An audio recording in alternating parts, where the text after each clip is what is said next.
Thane district housing federation आणि आमदार संजय केळकर संस्थापक अध्यक्ष असलेल्या सोसायटी मंच यांच्या संयुक्त विद्यमाने 30 जुलै रोजी राज्याचे महसूल मंत्री चंद्रशेखर बावनकुळे यांचा भव्य सत्कार करण्यात येणार आहे, अशी माहिती हाऊसिंग फेडरेशनचे अध्यक्ष भाजप नगरसेवक सीताराम राणे यांनी पत्रकार परिषदेमध्ये दिली आहे।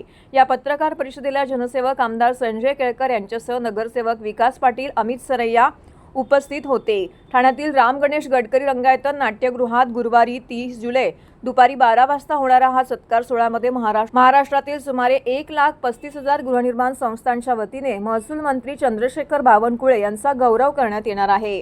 तत्पूर्वी विविध 30 प्रकारची दाखले मिळणारे स्टॉल्स असलेल्या शासनाच्या महाराजस्व शिबिराचं उद्घाटनही मंत्री बावनकुळे यांच्या हस्ते होणार आहे।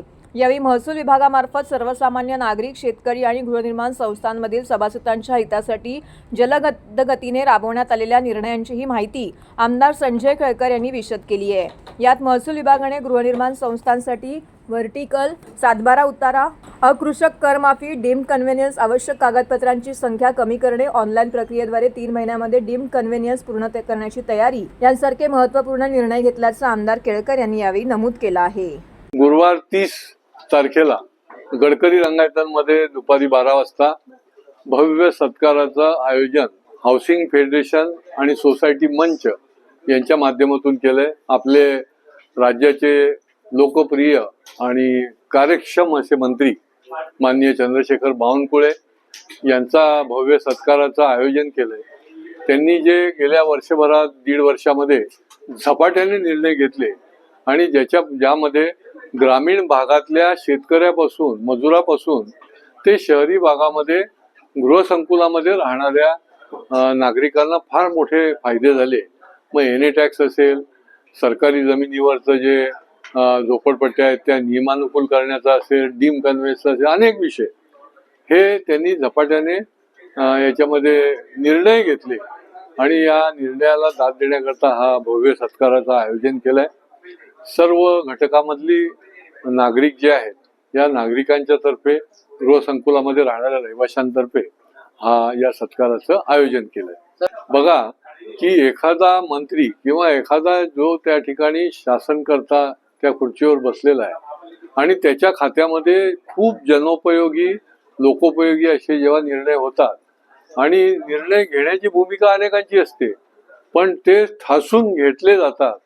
ही जी काही राजकीय इच्छाशक्ती आहे, या इच्छाशक्तीला दाद देण्याची संकल्पना आहे। त्याच्यामुळे लोकांना निश्चितपणे वाटतं की फार चांगले निर्णय जे आहेत ते त्यांच्याकरता घेतले आणि त्याच्यामुळे त्याला दाद दिली पाहिजे, त्यांना प्रोत्साहन दिलं पाहिजे, त्यांचं कौतुक कुठेतरी झालं पाहिजे, अभिनंदन झालं पाहिजे आणि त्याच्यामुळे या सत्काराचं आयोजन केलं। बावनकुळे महसूल मंत्री झाल्यापासून त्यांनी सगळ्यांसाठीच बऱ्यापैकी चांगले निर्णय घेतलेले आहेत आणि नुसते निर्णय घेतलेले नाही तर त्या निर्णयांची अंमलबजावणीसुद्धा झालेली आहे। त्यामध्ये गृहनिर्माण संस्थांना मोठ्या प्रमाणात दिलासा मिळालेला आहे। जो अकृषी कर येणे आपण म्हणतो, आम्ही 2012 पासून तो रद्द करण्यासाठी आमचा प्रयत्न होता, मात्र बावनकुळे साहेबांनी 6 महिन्यापूर्वी तो निर्णय घेतला आणि पेनल्टीसहित थकबाकी सगळी माफ केलेली आहे आणि मामूली भविष्यात जो भरायचा तो मामूली येणे आहे। त्याचबरोबर गृहनिर्माण संस्थांमध्ये सगळ्यात मोठा असलेला आणखी एक विषय, वर्ग 2ची जमीन वर्ग 1 करणं। ज्या 50, 60, 70 वर्षापूर्वी लीजने घेतलेल्या जागा त्या वर्ग 2मध्ये होत्या, त्या वर्ग 1 करण्याची सोपी प्रक्रिया त्यांनी केली आणि डीम करणे जो सोसायटींच्या दृष्टिकोनातून महत्त्वाचा विषय आहे, त्यासाठी बरेच बदल भविष्यात पुढच्या महिन्याभरामध्ये डीम करणे ऑनलाईन होईल आणि ते 3 महिन्यामध्ये सगळी प्रक्रिया पूर्ण करण्याचं त्यांचं नियोजन आहे। त्यामुळे अशा प्रकारचे कितीतरी चांगले निर्णय त्यांनी घेतलेले आहेत। शेतकऱ्यांसाठी बरेच निर्णय त्यांनी घेतलेले आहेत। त्या सगळ्यांचं सार म्हणून आम्ही सगळ्यांच्या वतीने त्यांचा मोठ्या प्रमाणात ठाणे इथल्या जनतांच्या हाऊसिंग सोसायटीच्या वतीने आणि केळकर साहेब संस्थापक असलेल्या सोसायटी मंच या दोघांच्या माध्यमातून आम्ही त्यांचा भव्य सत्कार गडकरी रंगायतनमध्ये करत आहोत।